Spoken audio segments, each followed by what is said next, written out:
Hello, ഇന്ന് 2023 എന്റെ അവസാനത്തെ വീഡിയോ വ്ളോഗായിരിക്കും ഇത്. എന്ന് വെച്ചാൽ 2024 വീഡിയോ ഇടില്ല എന്നല്ല കേട്ടാ, നമ്മുടെ ന്യൂ ഇയർ പരിപാടിയുടെ ചെറിയൊരു തുടക്കം മാത്രമല്ല. ന്യൂ ഇയർ പരിപാടിക്ക് നേതൃത്വം കൊടുത്ത 3 പേരാണ് ഈ നിൽക്കുന്നത്. നമ്മുടെ റോസ്നേച്ചി, അനക, ആര്യ, ഇവരെ 3 പേരും പറവ. അപ്പൊ നിങ്ങൾ വിചാരിക്കുന്ന പോലെ വെറും നേരം പോക്കിന് മാത്രമായിട്ട് തുടങ്ങിയൊരു വ്ളോഗൊന്നും അല്ല കേട്ടോ ഇത് കുറച്ച് സീരിയസ് ആയിട്ട് നമ്മൾ ഏറ്റെടുത്തൊരു വ്ളോഗാണ്. ഒരിക്കലും ഈ വ്ളോഗിൽ ബോറടിപ്പിക്കില്ല. അത്യാവശ്യം നല്ല എൻജോയ്മെന്റ് കാര്യങ്ങളൊക്കെ ഈ വീടിനകത്ത് ഉണ്ടായിരിക്കും. ചെറിയ കുട്ടികൾ മുതല് വലിയ ആൾക്കാർ വരെ എല്ലാരും ഒരേ മനസ്സോടെ ന്യൂ ഇയർ ആഘോഷിക്കാൻ വേണ്ടി ഇറങ്ങിയതാണ്. ഇതാക്കണ്ട എല്ലാരും ഉണ്ട്. അപ്പൊ കുട്ടികളുടെ കലാപരിപാടി തൊട്ടിട്ട് പാട്ടും ഡാൻസും നമ്മുടെ ഏട്ടന്മാരെ കുറച്ച് പരിപാടിയും കാര്യങ്ങളും ഒക്കെ ഉണ്ട്. അപ്പൊ വീഡിയോ സ്കിപ്പ് ചെയ്യാതെ മുഴുവനായിട്ടൊന്ന് കാണാം. അതിനു മുന്നേ വീഡിയോ നമ്മളെ ന്യൂ ഇയർ ആഘോഷിക്കാൻ വേണ്ടി ആഗ്രഹിച്ചു നിന്ന ഒരാളെ കാലം ഇത് കണ്ടോ, ഈ പരുവത്തിലായി. അപ്പൊ അടുത്തത് ഓരോ പരിപാടിന്റെ വീഡിയോ കാര്യം ഇതിൽ കാണുന്നതായിരിക്കും. അപ്പൊ നമ്മൾ ന്യൂ ഇയർ ആഘോഷത്തിന്റെ ആദ്യത്തെ അജണ്ട എന്താണെന്ന് വെച്ചാൽ നമ്മളെ ലഘുഭക്ഷണം തയ്യാറാക്കലായിരുന്നു. ചിക്കൻ കറിയും ബ്രെഡും ആയിരുന്നു നമ്മൾ കൊടുക്കാൻ ഉദ്ദേശിച്ചത്. അപ്പൊ ചിക്കൻ കറി വെക്കാനുള്ള എല്ലാവിധ തയ്യാറെടുപ്പിലും ഉച്ചയ്ക്ക് ശേഷം തന്നെ നമ്മൾ എല്ലാവരും കൂടി തുടങ്ങി. സാധനങ്ങളൊക്കെ വീട്ടിൽ കൊണ്ടുവന്നപ്പോൾ തന്നെ സഹായത്തിനായി വീട്ടിനടുത്തുള്ള എല്ലാ ഏച്ചിമാരും വന്നിട്ടുണ്ടായിരുന്നേ. ഏച്ചിമാർ എന്ന് പറഞ്ഞാൽ നമ്മളെല്ലാരും നമ്മുടെ കൂട്ടായ്മയിൽ തുടങ്ങിയ ഒരു പരിപാടിയാണല്ലോ ഇത്. അപ്പൊ നമ്മളെ ഗ്രൂപ്പിലുള്ള നമുക്ക് സഹായിക്കാൻ പറ്റുന്ന എല്ലാവരും വന്നിട്ടുണ്ടായിരുന്നു. അപ്പോൾ അതിന് വേണ്ടിയിട്ടുള്ള ഒരുക്കങ്ങളൊക്കെ പൂർത്തിയാക്കി കഴിഞ്ഞു. ഒരു സൈഡിൽ ഉള്ളി അരിഞ്ഞിട്ടുണ്ടെങ്കിൽ മറു സൈഡിൽ അതിന്റെ തേങ്ങ വറുത്തരച്ചിരുന്നു. നല്ല അടിപൊളി തേങ്ങ വറുത്തരച്ച ചിക്കൻ കറിയായിരുന്നു നമ്മൾ ഇതിനു വേണ്ടി തയ്യാറാക്കി എടുത്തത്. അപ്പൊ എൻജിയേട്ടന്റെ മേൽനോട്ടത്തിൽ നമ്മളെ റേസ്നേച്ചിയുടെയും രമ്യേച്ചിയുടെയും ഇച്ചയുടെയും നിർദ്ദേശപ്രകാരം തയ്യാറാക്കിയ ഒരു അടിപൊളി ചിക്കൻ കറി. അതിനുശേഷം വൈകുന്നേരം തൊട്ട് നമ്മളെ കുട്ടികളുടെ കലാപരിപാടികൾ വന്നു തുടങ്ങി. മൈക്കും സൗണ്ടും വന്നെത്തി കഴിഞ്ഞ ഉടനെ തന്നെ നമ്മൾ എല്ലാവരും ആവേശത്തോടെ തന്നെ നമ്മുടെ പരിപാടിയിൽ പങ്കെടുത്തിട്ടുണ്ടായിരുന്നു കേട്ടോ. കുട്ടികൾ മുതൽ നമ്മുടെ സീനിയർ അമ്മമ്മമാർ വരെ ഈ പരിപാടിയിൽ നമ്മൾ പങ്കെടുപ്പിച്ചിട്ടുണ്ടായിരുന്നു. ആർക്കും ഒരു നിരാശ തോന്നാൻ പാടില്ലല്ലോ, നമുക്കൊരു ചാൻസ് കിട്ടിയില്ല എന്നുള്ളത്. അപ്പൊ അതിലൊക്കെയുള്ള വീഡിയോസൊക്കെ അവർക്ക് ഏതൊക്കെ കലാപരിപാടികളാണ് പങ്കെടുത്തതെന്നുള്ളതൊക്കെ നമ്മൾ വരുന്ന വഴിയിൽ കാണുന്നതായിരിക്കും. അങ്ങനെ കുട്ടികളുടെ പരിപാടി എന്ന് പറഞ്ഞാൽ കുട്ടികളുടെ പരിപാടി കഴിഞ്ഞ ഉടനെ നമ്മൾ അമ്മമ്മമാർക്ക് പാട്ട് പാടാനുള്ളൊരു ചാൻസ് അങ്ങ് കൊടുക്കും.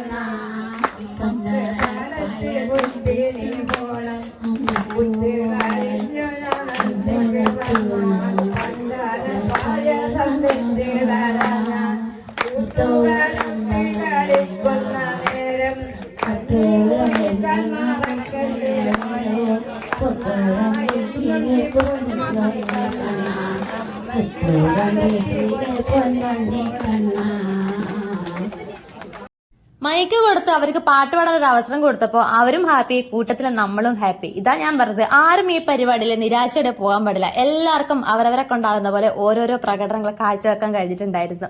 വെറുതെ ഒരു രസമായിട്ട് എല്ലാവർക്കും തോന്നുമെങ്കിലും നമ്മൾ ഇത്രത്തോളം എൻജോയ് ചെയ്തൊരു ദിവസം വേറെ ഉണ്ടായിരുന്നില്ല കേട്ടാ.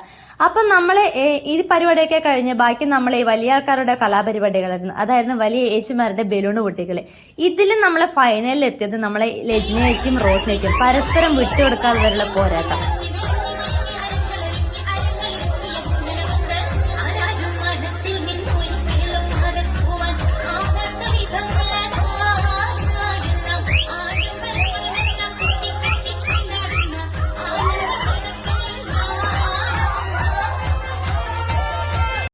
പിന്നെ നമ്മളെ ഏട്ടന്മാരെ കലാപരിപാടികളായിരുന്നു. അടിപൊളി പരിപാടി. ഏത് തരം മത്സരമാണെങ്കിലും ഏത് കോമ്പറ്റീഷൻ ആണെങ്കിലും സമ്മാനമൊന്നും കിട്ടിയില്ലെങ്കിലും ആവേശത്തോടെ മത്സരിക്കുക എന്നതാണ് എല്ലാവരും ഉള്ളിലുണ്ടാവുക അല്ലെ. കുട്ടികളെക്കാളും വല്ല മത്സര വായിച്ചായിരുന്നു ഈ കാണാൻ നമ്മളെ ഏട്ടന്മാർക്ക്. അപ്പൊ അതിൽ ഫൈനലിൽ എത്തി നമ്മൾ അഖിലേട്ടൻ വിട്ടുകൊടുക്കാത്ത പോരാട്ടത്തിനൊടുവിൽ നമ്മൾ അഖിലേട്ടൻ വിജയിയായി. ഏട്ടന്മാരുടെ പരിപാടി ഇതും കൊണ്ട് നിർത്തിയില്ല ഏട്ടാ, ഇനി കാണാൻ പോകുന്നേ ഉള്ളൂ.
സാരി എടുത്ത് കഴിഞ്ഞതിന് ശേഷമുള്ള നമ്മളെ ഏട്ടന്മാരെ പ്രകടനം ഒന്ന് കാണേണ്ടത് തന്നെയായിരുന്നു കേട്ടോ. ഏതായാലും അടിപൊളിയായിരുന്നു.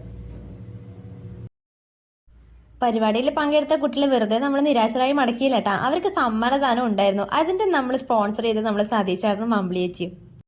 അതിനുശേഷം എല്ലാവർക്കും ഭക്ഷണം കൊടുത്തു കേട്ടാ. അതിനുശേഷമായിരുന്നു പിന്നെ നമ്മളുടെ നല്ല അടിപൊളി ഡാൻസും പരിപാടിയും.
ആയപ്പോഴേക്കും നമ്മൾ കേക്ക് കട്ട് ചെയ്തു. എല്ലാവരും കൂടി ന്യൂ ഇയർ അങ്ങ് അടിച്ചു പൊളിച്ചു. ഏതായാലും ഇക്കൊല്ലത്തെ മറക്കാൻ പറ്റാത്തൊരു അനുഭവവും കഴിഞ്ഞ കൊല്ലത്തെ മറക്കാൻ പറ്റാത്തൊരു ഓർമ്മയുമായി ഈ ഒരു ന്യൂ ഇയർ ആഘോഷം നമുക്ക് എല്ലാവർക്കും മാറി. ഒരു നല്ലൊരു കൂട്ടായ്മയുടെ വലിയൊരു വിജയം തന്നെയായിരുന്നു. ചെറിയ തോതിൽ ആഘോഷിക്കാൻ വിചാരിച്ച ഒരു ആഘോഷം